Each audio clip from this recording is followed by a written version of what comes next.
Welcome to this week's edition of Good Books Radio. Audiobooks.com is the chief underwriter for Good Books Radio, which is produced by UTRGV Media Services for Rio Grande Valley Public Radio. And now, here's your host, Dr. John Cook. Welcome once again to another edition of Good Books Radio. I'm your host, Dr. John Cook, and with me today is Asma Uddin, who is a religious liberty lawyer who has worked on cases at the U.S. Supreme Court and the federal appellate and trial courts. She is the founding editor-in-chief of AlfMuslimA.com and a producer and advisor of the Emmy and Peabody-nominated docu-series, The Secret Life of Muslims. She's written for the New York Times, the Washington Post, Teen Vogue, Newsweek, Refinery 29, Religion News Service. Asma lives in Washington, D.C., and you can visit her at AsmaUddin.com. I want to add a little bit to that because I was so impressed with the resume. After graduating from the University of Chicago Law School, Uddin served as counsel for the Beckett Fund for Religious Liberty and director of strategy for the Center for Islam and Religious Freedom in Washington, D.C. She's an expert advisor on religious liberty to the Organization for Security and Cooperation in Europe, and that's just a part of an impressive resume. The book is When Islam is Not a Religion, Inside America's Fight for Religious Freedom. Asma, welcome to the program. Thank you. I'm happy to be here. This speaks to an issue that is as old as autocratic countries themselves. There's such a history of fear between Christendom and Islam from the days of the Crusades and the Ottoman Empire, Ferdinand and Isabella driving the Moors out of southern Spain. I mean, it just goes on and on. But 9/11 has really manifested some terrible conditions for the Islamic population in America. It has. And the interesting thing is that what we're seeing today is far worse than what we saw in the immediate aftermath of 9/11. The aftermath of 9/11, we had President George W. Bush, who kept emphasizing that there was a distinction between those who had quite tragically instigated this violence in the name of Islam versus the average everyday Muslim. There are 1.8 billion Muslims across the world with incredible diversity. And he very brightly created that distinction up front, and there wasn't the same sort of level of hate and hate crimes and hateful rhetoric as we see today, and definitely the rise of legal arguments aimed at depriving Muslims of religious liberty is a more recent phenomenon. Mm-hmm.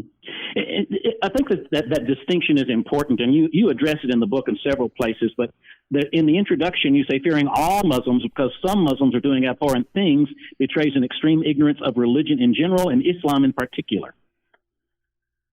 There there's a tendency to conflate the two. And as I note in that same section where you just referenced, a lot of it is really, there's a couple of different things happening. One is that because there are only Muslims only constitute 1.1% of the U.S. population, most Americans don't actually know a Muslim.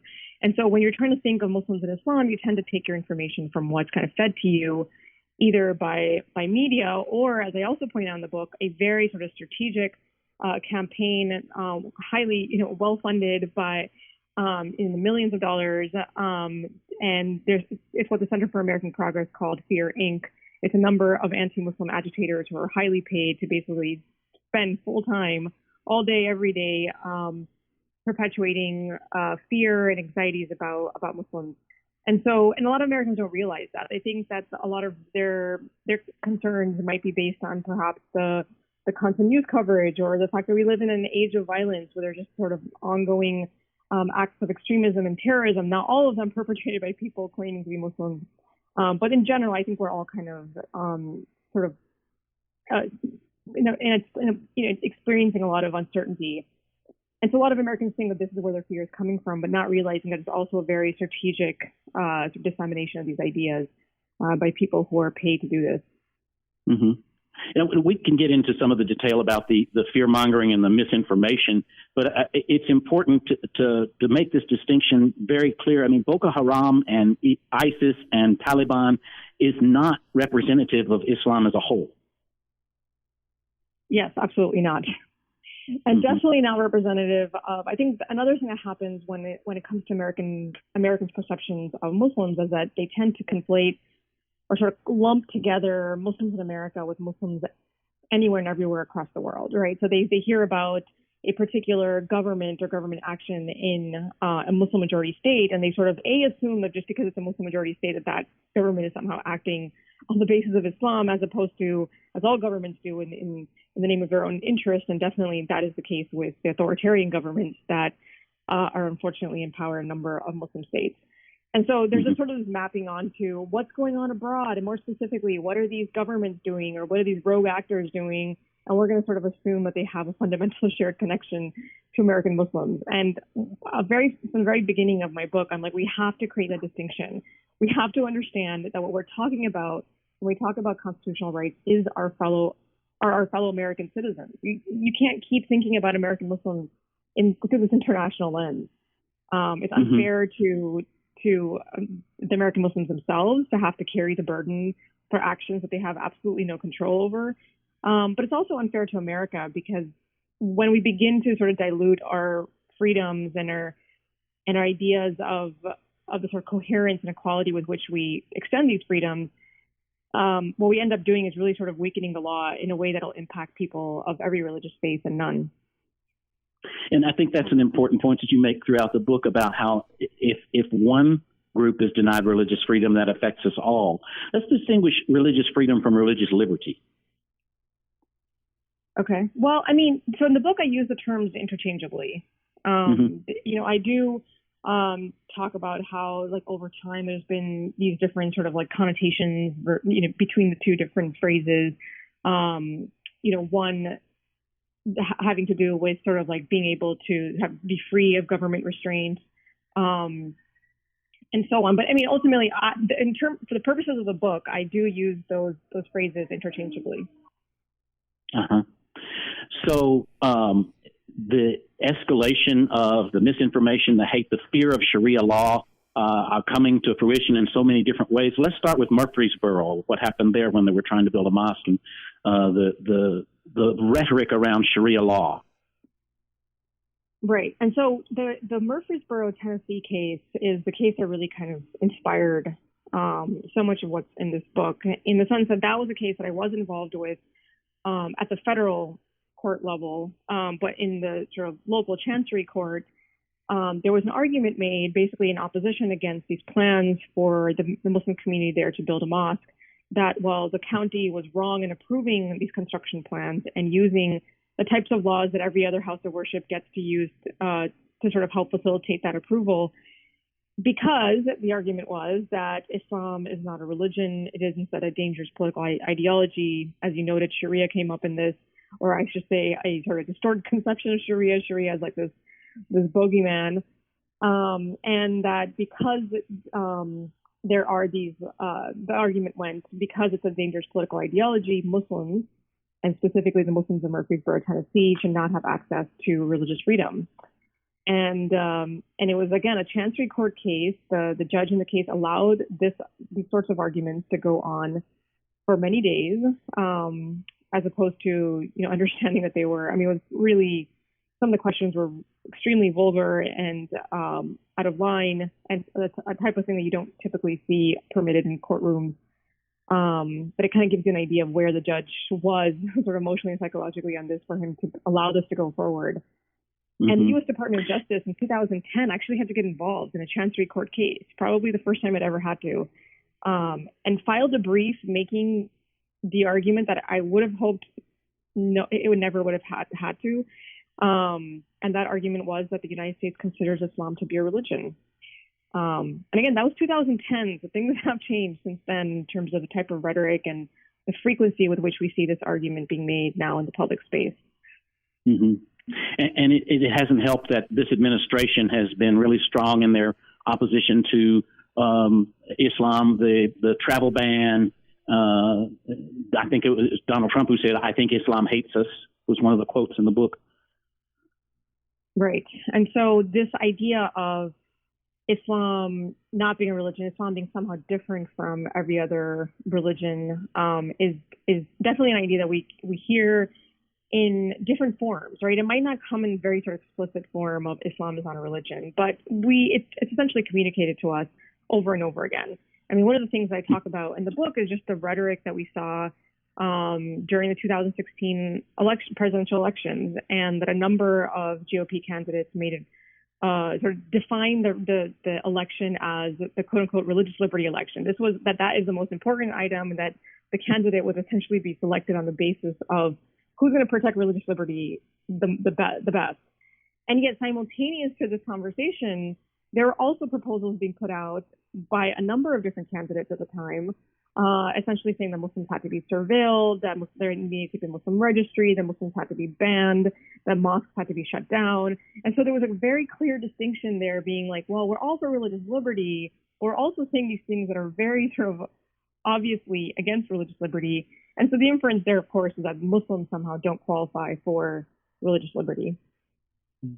And the current state of affairs has led to really a difficult life for all American Muslims. You talk about the fear of bullying and how much bullying goes on in schools. Talk about that for just a moment. Yeah, I mean, there is currently Muslim students in K through 12 are experiencing, there's a 42% of them have reported incidences of bullying, the parents of these students. And I mean, there is in general a lot of faith-based bullying against members of diverse faiths. A lot of Jewish and Sikh Americans deal with this as well. Some also Catholic Americans have dealt with it. But just sort of in terms of this sort of rising phenomenon of like also the anti-Muslim hate crimes are also the fastest growing in the U.S. and are at much higher numbers than even in the immediate post 9/11 period. And there's been a resurgence of this, unfortunately, also because of the rhetoric coming from the greatest, sort of like our highest levels of authority in the country that are helping to justify and legitimize for violent actors that it's okay to think of Muslims as somehow less human and less deserving of protection and safety. Mm-hmm. And there's also been a sharp rise in anti-Muslim crimes. Right. And so the fastest growing in the country.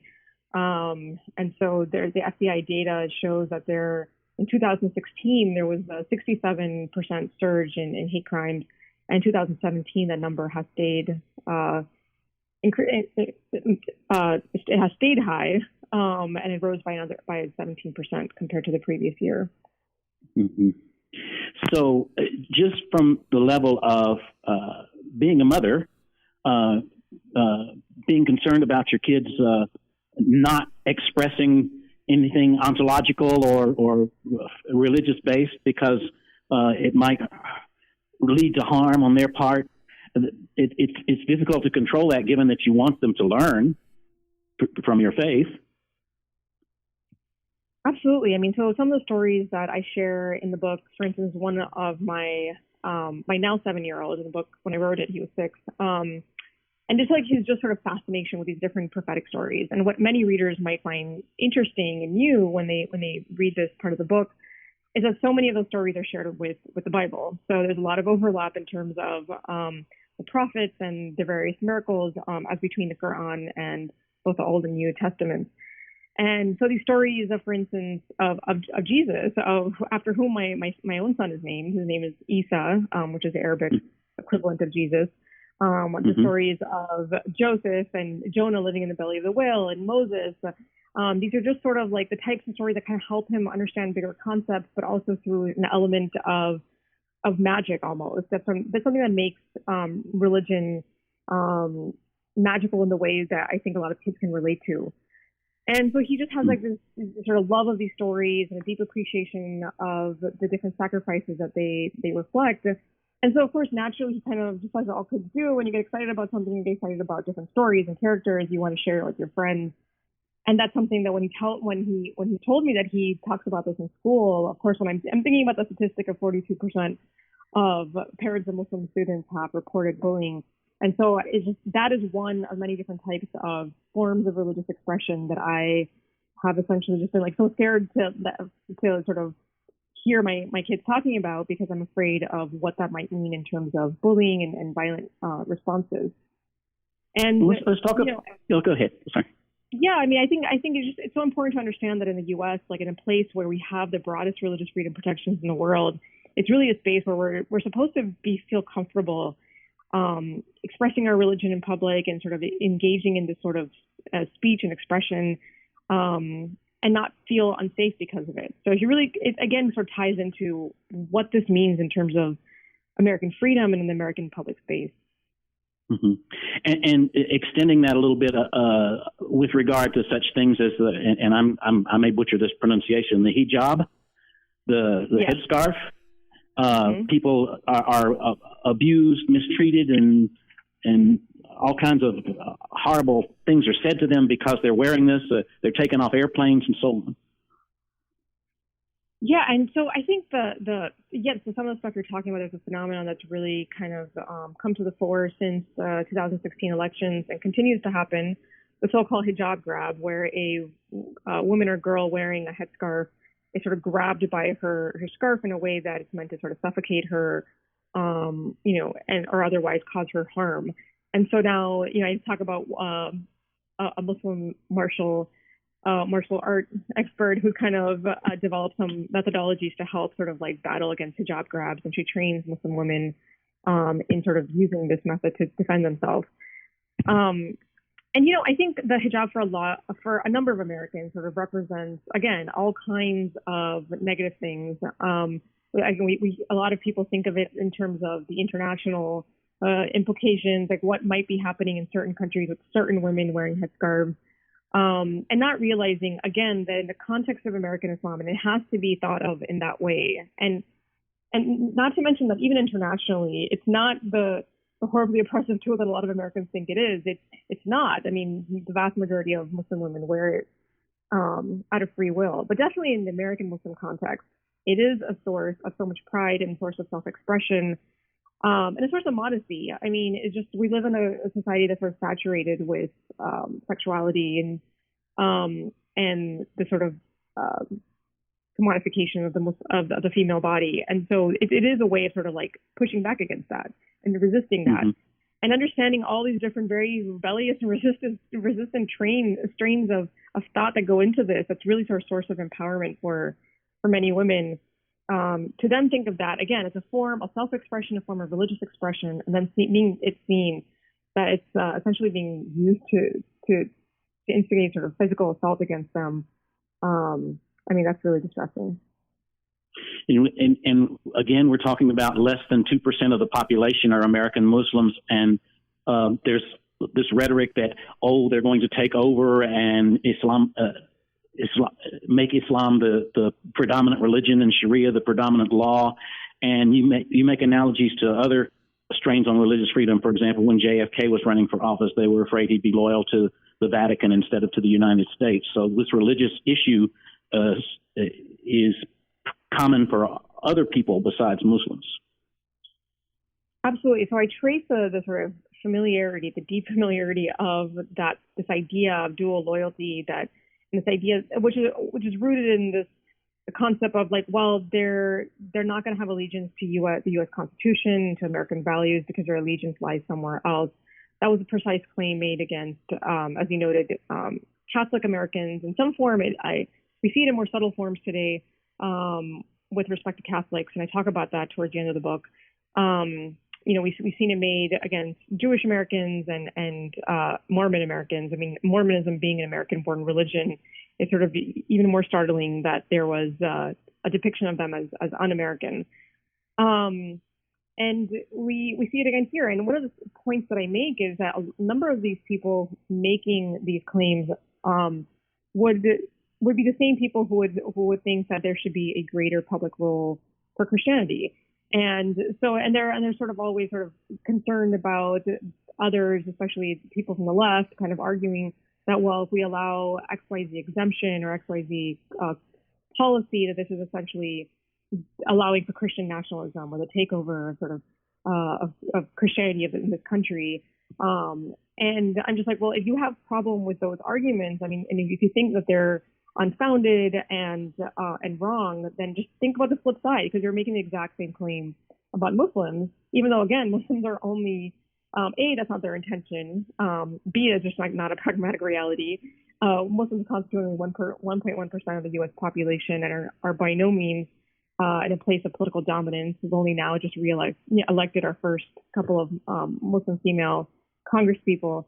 And so, I think it's also kind of like just take a moment to think about the attacks that you dispute and see how you're engaging in those same types of attacks.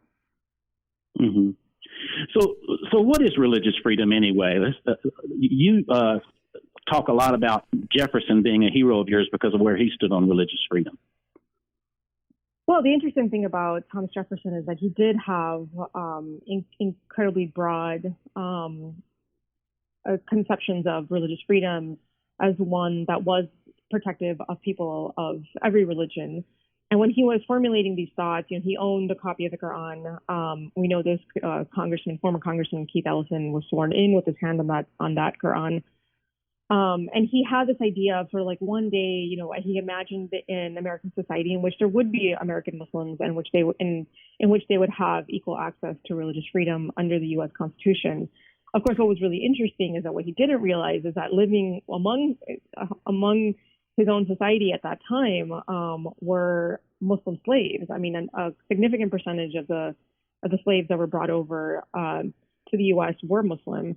But of course, the very fact of slavery sort of erased their existence from sort of the mind of all of our founders. And so religious freedom, like that is a concept that many Americans sort of confuse. They think it's probably something like religious tolerance or religious pluralism. And that in part is what has led to so much confusion in the national discourse about religious freedom. But religious freedom is actually a legal concept. It is a definition primarily of the individual or religious organization, or individual religious believer or religious organization with the government, and basically defines the limits of that of the government's incursion into religious practice. Mm-hmm. And actually, you have defended religious freedom in cases that might surprise one. For example, the bakery in Colorado that didn't want to make a gay wedding cake. Yeah, I mean, so I wasn't one of the attorneys on that case, but I do stand in support of the court's ruling in that case. And this goes back to what I was saying earlier about this deep confusion about what religious freedom is, and understanding that as a legal concept, it has been defined and determined by the sort of the nitty-gritty of our legal jurisprudence. And so that case, was essentially depicted as a Christian baker refusing to serve a gay couple. It was described as inherently an act of bigotry or discrimination. But in fact, the facts of the case are much more nuanced. They're much more specific, and what the court was asked to rule on was also much more specific than the question of can people discriminate. And so in that case, for example, the baker was totally fine serving gay couples and gay individuals with any other product that he was selling, including sort of pre-made wedding cake. His only objection was to the very specific act of creating a custom wedding cake, which he said that sort of customization was an act of free speech and free expression, but it was also an incursion on his religious liberty, he argued, because it involved him in sort of celebrating a marriage that was against his religious beliefs. Mm-hmm. Now, our ideal is that judges in court cases are objective, but of course they have their own belief system, and sometimes that impacts on what they decide. And you mentioned that in several instances too.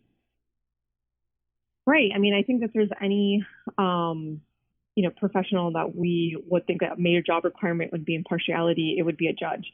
And I think a lot of judges do sort of pride themselves on this, but unfortunately, what we're seeing in the context of religious liberty claims, there have been a number of empirical studies that have shown, at least in the lower federal court, so this is not the U.S. Supreme Court, but beneath that, that Muslims bringing religious liberty claims, as compared to people of any other religion in America bringing religious liberty claims, are the least likely to prevail at roughly half the same likelihood as people of other religions. And when it comes to Muslim prisoners bringing claims, that number goes even lower. So they're only a third of as likely to prevail as others. And so the researchers who sort of did this analysis, they went through a number of different explanations as to why this could be. And after going through them and sort of considering and disputing them, the conclusion that they reached was that the broader American social bias against American Muslims, again, driven in large part initially by 9/11, it essentially affects judges who are ultimately human and not robots. And while judges might not understand that they are sort of that they're reflecting these biases, ultimately that is the conclusion that these researchers have reached. And the injustice of one religion not being protected shows up in a lot of different ways too, not just in the courts. You talk about the NYPD profiling Islam and input and bringing spies into to hear what kind of rhetoric was going on in Islamic groups. Yeah, I mean, probably if there was ever, I mean, I think that if you think of the idea of Islam not being a religion, it's just so all-encompassing. This idea that all religious liberty is denied to Muslims.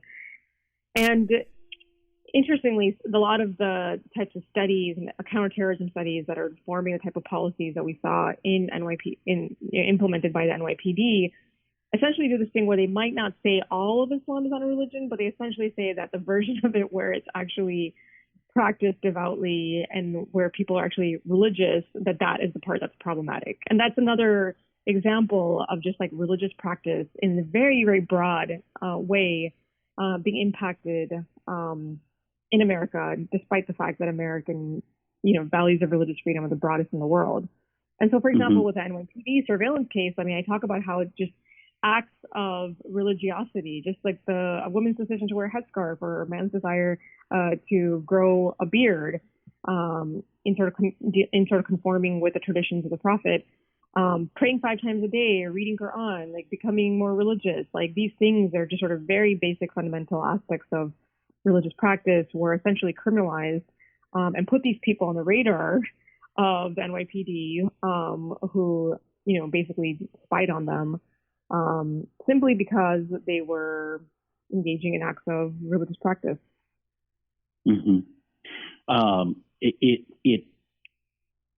It's much broader than just Islam. You mentioned the Sikhs and how they suffer too, actually conflated with the Islamic terrorists sometimes as well. So it's important for all faiths to have this religious freedom protection. And right now, there's a lot of work to be done.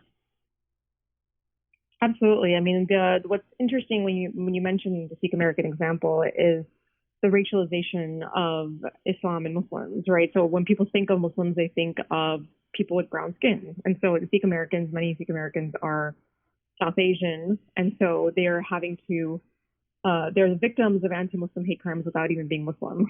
And the racialization is interesting because it does then inflict the hate on people quite distinct from Muslims just because they're presumed Muslims. And it's also, of course, completely overlooks the fact that there are, again, almost 2 billion Muslims across the world. They cover the entire span of races. Maybe many people watching what's going on with the Uyghurs in China were surprised to see the sort of different looking Muslim and might be surprised by the fact that there are, Caucasian Syrians and Bosniaks and a number of different other types of Caucasian Muslims. It's the fastest growing religion in Latin America. And of course, we have 40% of the American Muslim community is African American. And so people forget about Muhammad Ali. They forget about Malcolm X. They forget about these major sort of African American Muslim icons, and just sort of uniformly think of Muslims as brown skinned. So we have about a minute left. This is a well-researched and thought-provoking book. What's the long-term outlook for religious liberty from where you look? Well, I have a sort of deep faith and trust in the American people and American jurisprudence to protect our founding ideals and to protect the full breadth of religious freedom as it is enshrined in U.S. Constitution and in our various statutes. And so this is really kind of a book intended to call attention that, look, these are the incursions happening into the legal space, onto our fundamental rights. It's not too late. It's really about course correction. And I believe, and sincerely, that with more discussion on these topics, that we can indeed do that. I want to say to you, thank you so much for the work you continue to contribute. We've been talking with Asma Uddin. The book is When Islam is Not a Religion, Inside America's Fight for Religious Freedom. It's a must read. I'm your host, Dr. John Cook. I remind you, if you don't hear our regularly scheduled broadcast, you can catch us on YouTube at Good Books Radio, Strong and Cook. Thanks for listening, and make it a great day.